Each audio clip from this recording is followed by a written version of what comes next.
Here is first video of chapter 3, two-dimensional kinematics, with an introduction to vectors.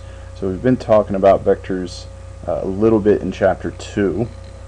So we know it's any quantity that's described by its magnitude, its scalar, and its vector. So we draw, or its direction. We draw a vector with an arrow, right, pointing in the direction of the vector.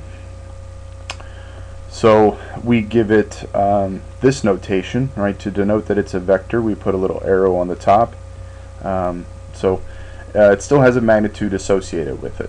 And so our quantities in physics are going to have some units associated with them. So even though we're dealing with vectors, we're going to have to make sure we include our units. Okay, so we're going to be drawing vectors like this. Why do we talk about vectors? Because up to this point we've had objects that are just moving in the x direction, or just moving up or down a hill in one dimension, or they're moving in the y direction. But we don't experience that in real life, right? We move in 2-3 dimensions. In this course we're just going to talk about 2 dimensions. Right, so the x direction and the y direction. If we have a vector that's pointing in the x and the y direction, we want to resolve it, right? Sometimes I'll call it the decomposition of the vector. So we want to resolve it into its horizontal and vertical components. Right? So the horizontal component is going to be the x component, vertical is the y component. So this is vector form. Right? This is an example of or component form of a vector. I like to write component form of a vector like this, right? If there's some vector A, right, with a magnitude, and again I'm going to talk about a lot of different notation that I use in this video. So we've got a vector A with a magnitude. It's got a horizontal component and a vertical component. So component form writes the vector with the components separated. Okay, so A in component form would be the x component of A in the x direction and the y component of A in the y direction. Now these vectors here, this x and this y, those are unit vectors. Those aren't variables. We're not going to substitute any values in there. They just tell us the direction of a vector. Right, so this vector right here is in the x direction, this is in the y. Okay. So that's component form of a vector, if you're ever asked to write a vector in component form.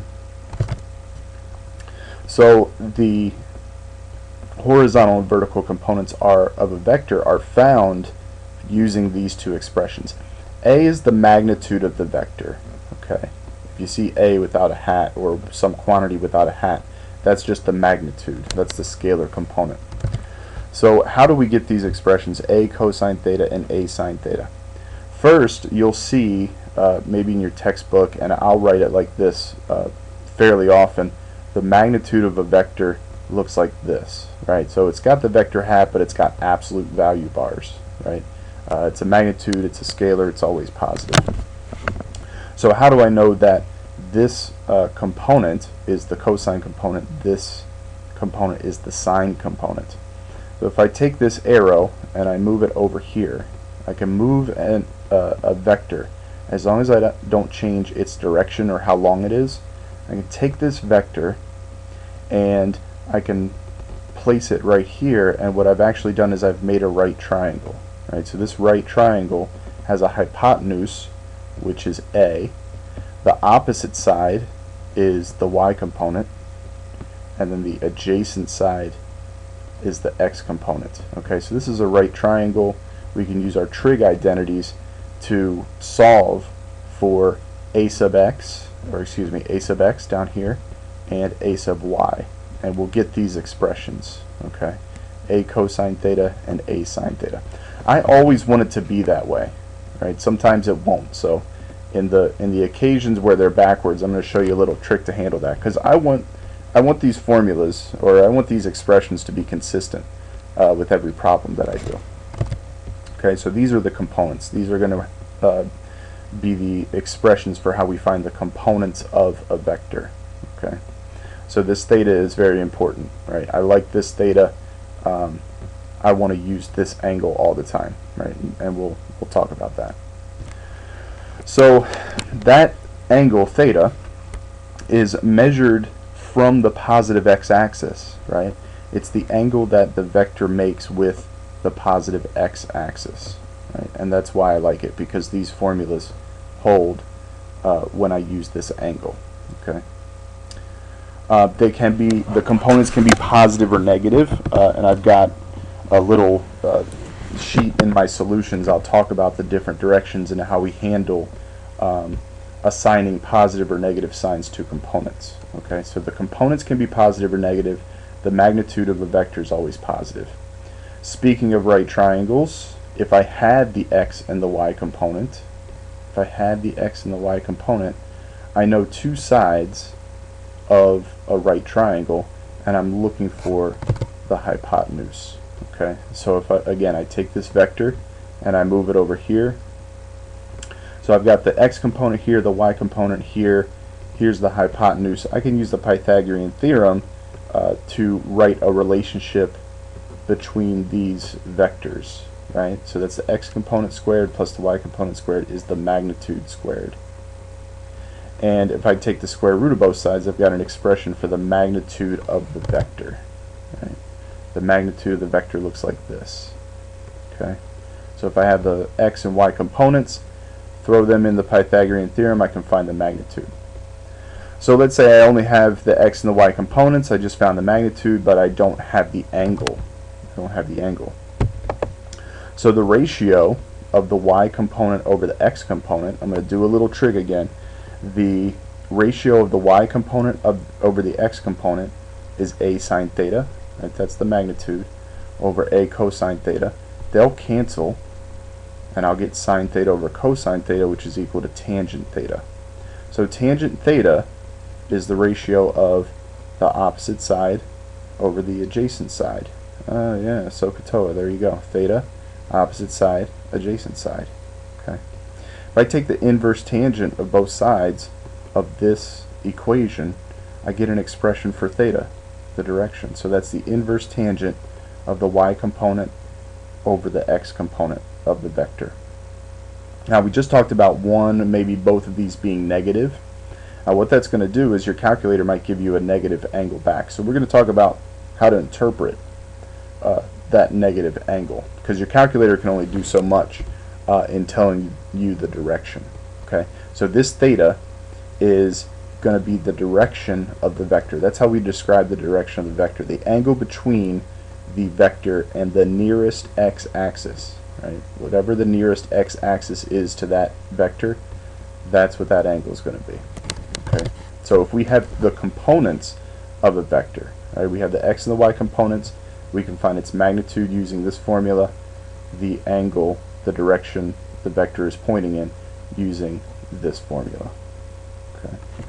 So we're going to have to do a couple things with vectors. For now, we're going to multiply or divide a vector by a scalar.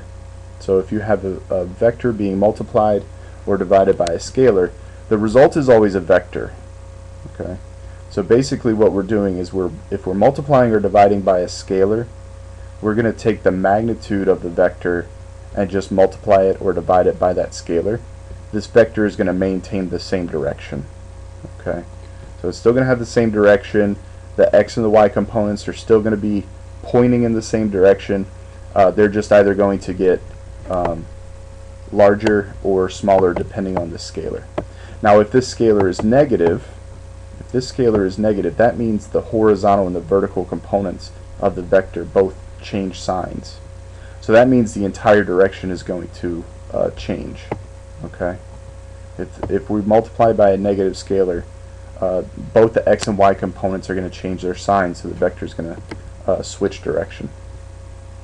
So we have to add vectors together. Okay, if we add two or more vectors together, we call the result of that the resultant vector. Okay, so I'm going to show you how to graphically add them, which does come in handy when we're trying to visualize the addition or subtraction of vector components. And then we'll talk about how to add them algebraically, right? So we get the actual magnitude, direction, components of a resultant vector. So we've got two different rules. I prefer this one right here, the tip to tail rule. That's my preferred method. Again, we can move any vector we want as long as we don't change its direction or its magnitude. Okay, so we want to add these two vectors, D and E. We want to add them together. So I'm going to take E and I'm going to move it so the tail of E touches the tip of D. Right, so that's this picture right here. D plus E, that's the tip to tail method. Now this can be done either way, right? I can take D, take the tail of D and connect it to the tip of E, or the tail of E connected to the tip of D. Okay, so we get this, right? We get this picture right here. When we want to find or draw at least the resultant vector of D plus E, we draw an arrow from the tail of D to the tip of E. Right, so we've got D plus E. The resultant vector is this vector right here, F. Okay, so that means if I walk a direction and a distance D, and I walk this direction a distance E, my net displacement, because displacement is a vector, would be this entire length. Right? I took a longer way. Right? I traveled more distance. I traveled this far and this far, but my displacement vectors are the same. Okay, so that's how we add them up. There's the parallelogram rule too, which means you actually add the or you combine the vectors tail to tail, and then you draw a parallelogram encompassing those two vectors, and then you draw the diagonal of that parallelogram. The diagonal of that parallelogram is the resultant vector. So I'm going to use a tip to tail method whenever we have to add them graphically. Okay, we can do this for two or more. Right? We can do this for infinitely many vectors. That won't be a problem for us, but probably 4 or 5 maybe, vectors we'll have to add. So D1 plus D2 plus D3 plus D4. So I'm basically just connecting them tip to tail, right? Tip to tail, tip to tail, tip to tail, all the way until we're done, right? This is the tail of the original vector. That's the tip of the final vector. We draw D net, our resultant vector, from the tail of D1 to the tip of D4, right? So, and again, so picture yourself walking these distances. Right? You're walking these distances. What's your net displacement? You ended up here from your original position, so that's your net displacement. So let's say we want to add vectors algebraically. Right? We want to get the magnitude, the direction, the components. So we want to describe this vector using all of those properties. First, we got to choose a convenient coordinate system. Usually I just use compass headings or something like that if we're talking about something moving along the XY plane. We'll talk about how to interpret those later, or how to communicate them. So choose your coordinate system. Take each vector, if it's not already in component form, split it up into X and Y components using this. Okay, we're going to split it up into X and Y components using these expressions from before. So all of your vectors, right, whether you're dealing with 2, 4, 6, whatever, split them up into X and Y components. What I like to do sometimes is just make a chart. Right, I'll show you how I make a chart. So we have the X and the Y components. Again, they could be positive or negative because they are vectors themselves. So I make a chart and I add all of the X components of all the vectors together. Then I add all the Y components together. So the sum of X and the sum of Y are the X and Y components of your new resultant vector. Okay, so now once I've added these components together, the X components, and I've added the Y components, I've got the X and the Y component of the resultant vector. So I've got the resultant vector in component form. And so I'll write it like that. Even if I'm not asked to, it's a good habit to get into. I'll write the resultant vector in component form. Then I'll use these two expressions, right? My inverse tangent function and my Pythagorean theorem. I can find the magnitude of the resultant vector and the direction of the resultant vector. Okay.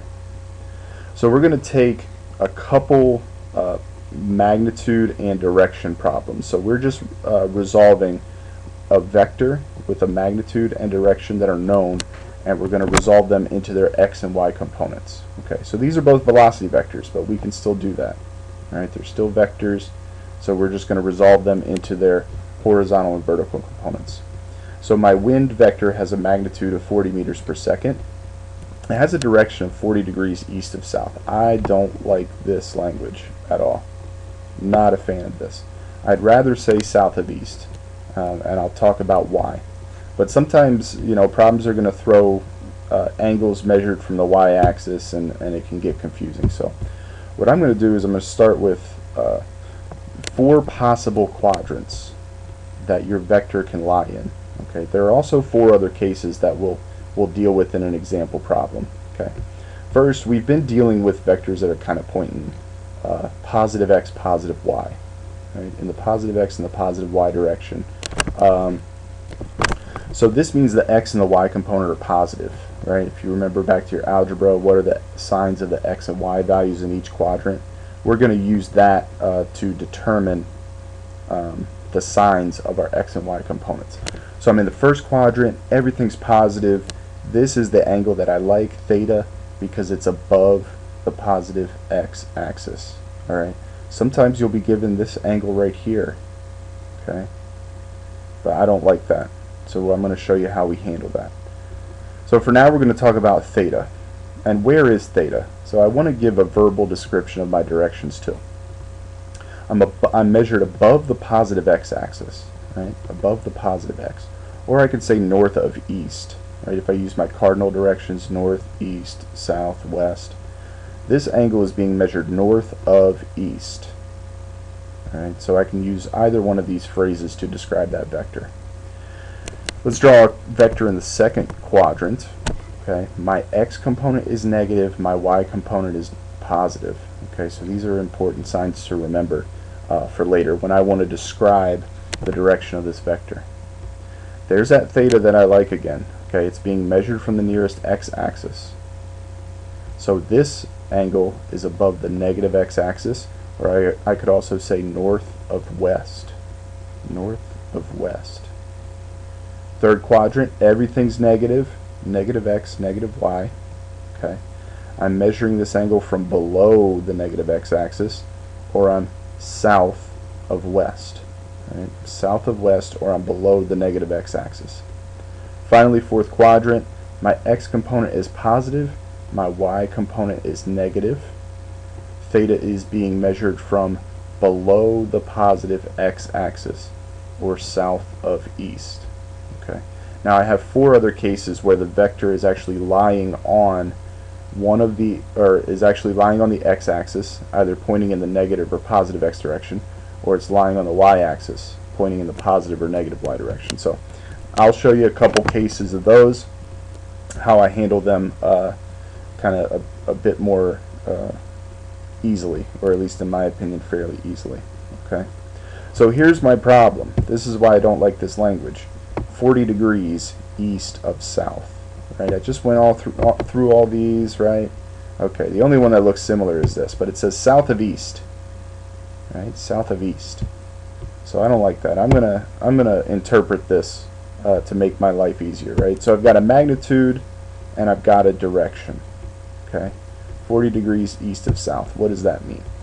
Okay, so east of south. This is my south axis, right? That's the south direction. So I'm measuring the angle east of south. So they're saying theta is 40 degrees east of south. That doesn't match what I have going on up here, right? That doesn't match. So I don't like the angle that they're giving me. So I'm going to find this angle. I always want to find this angle if they give me an angle from a y-axis. So this angle is a 90-degree angle. So I'm going to name this angle right here phi. That's theta's complement. Right? Theta plus phi is 90. These are complementary angles. So if I subtract theta from 90, I actually get the angle I want. So anytime I'm doing a problem where I have to resolve a vector, this is the angle I want. I want the angle measured from the nearest x-axis. Okay, so watch out for that. This is the easiest way I know how to handle this problem. You could switch the sine and the cosine components. That gets kind of messy. I'd rather just stick with what the expressions for the components mean without switching trig functions. Okay, so I have the magnitude and direction. I want the vertical and the horizontal components. So the x component is the magnitude times the cosine of phi. Again, I'm using this angle, cosine of phi in the x direction. So I take the magnitude with units, 40 meters per second, times the cosine of 50 in the x direction. Remember, these are unit vectors. This is just telling me that this is pointing in the x direction. Okay, not a variable, it just comes along with us. So v sub x is positive 25.7 meters per second in the x direction. The y component, now here's how I handled this. I know I'm in quadrant 4. I know the y component is negative. But the way I handle it is I'm not going to inherit a negative sign just by plugging in my values. So I'm going to remember that I have to make this negative because I'm in the 4th quadrant. All right? Magnitude times the sine of 50, or times the sine of phi, in the y direction. So 40 meters per second times the sine of 50 in the y direction gives me 30.6 meters per second. But again, after the fact, I'm putting a negative sign in here because I'm in the 4th quadrant. Now some people might use the angle, right? They might have learned a long time ago that they use the angle from the positive x-axis no matter what. Right? That means your calculator will give you the negative sign for you. That gets tricky. I see a lot of people just use the wrong angle, right? They add 90, 90, 90, or they miss a 90, or they try to subtract it from 360 or something crazy like that. So I find the easiest way is just treat it like it's a 1st quadrant vector, right? And then give itself a negative sign. Best thing to do, you're looking at a vector, draw a picture. Put it on the XY plane, put it on your your compass, whatever, and draw it. Okay, draw it based on the information that you're given, and that'll help you identify what quadrant you're in, whether your x and y axes are positive or negative. Now we want to write it in component form, right? Nice and tidy here. 25.7 meters per second in the x direction minus 30.6 meters per second in the y direction. Next vector is a football. We've got another velocity vector. This is a nice 1st quadrant vector. Okay, it could be a 2nd quadrant vector, but I'm gonna keep it simple, and I'm gonna say this person is to the left and they're kicking a football at an angle of 20 degrees above the positive x-axis. So this is a nice one. We've got the magnitude, the direction. I'm in the 1st quadrant. I know everything's going to be positive. I don't have to mess around with signs or anything like that. So I just use v cosine theta, calculate that. Right? I use v sine theta, calculate that. I get 14.1 meters per second in the x direction, 5.1 meters per second in the y direction. Write it out in component form. Are my answers reasonable? Right? I gotta always ask myself that. Is this reasonable? 20 degrees is small relative to this entire angle. Okay. 20 degrees is very small compared to 90. So the smaller this angle is, the closer this vector is going to be to lying on the x-axis. What that means is the larger the x component of the vector gets. Right? So the smaller this number is, the larger my x component is. The smaller this angle is, the smaller my y component is. Right? You can picture the y component getting smaller and smaller the closer this vector gets to the x-axis. Also think about it in terms of trig, right? Cosine of 0 is 1, right? So this would be 1. Sine of 0 would be 0. Right? If this angle was 0 degrees, the vector would be lying on the x-axis. Same thing with 90. Try it with 90. Cosine of 90 is 0. You'd have no x component. Sine of 90 is 1. The vector would be lying on the x-axis. Okay. So check to see if it's reasonable. My y component's smaller. That's good, right? Got a 20-degree angle. My y component's smaller than my x component. So just something to look out for while you're resolving vectors to check and see if your answers make sense. Okay, so I think I'm like 30 minutes in. If you're watching these and they're helpful, that's good. I'm glad they're helpful. They take a really long time to encode and upload, so I have to kind of step away from the computer for a while it does that. So I'm getting them out to you as quickly as I can. I uploaded some other videos just to kind of keep us tied over until my internet decides to cooperate. So keep knocking out videos as quickly as I can. Keep working on your WebAssign, practicing problems. Send me an email. You got any questions, any issues, just let me know. All right, thanks.